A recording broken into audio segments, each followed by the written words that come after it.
recognise the legitimate fury and frustration of local people, whether in Epping or Diss, about the fact that they feel their voices are not heard in relation to the concerns about hotel and their genuine fear for their children and so on, about crimes that are committed from people staying in the hotels, even if it's a minority of those staying in the hotels.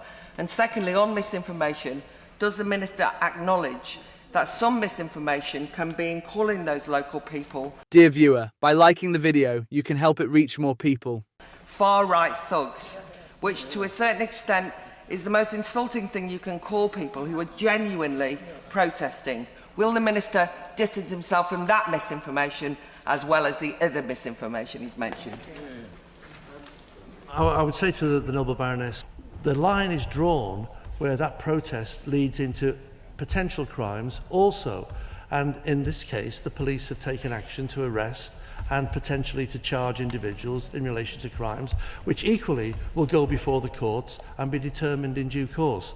It is the job of all of us to appeal for calm in those circumstances, to ensure that we find political solutions to some of the challenges that we have, but not in any way, shape and form to inflame or encourage inflammatory action against the police, the community, or indeed people who are not committing crimes who happen to reside in a particular place at a particular time. Now look, Claire Fox is actually saying something very clear. Don't ignore the public's legitimate anger. Don't label them as far right. Because people are worried about their children's safety. They say crime is happening in their neighbourhoods. So what is the government's response? Again, that famous fairy tale. Let's trust the police. Let's stay calm. Let's find a political solution. But the thing is, the public has been hearing the same fairy tale for years. Starmer's team, like those before them, constantly said, "Be patient, we'll solve it."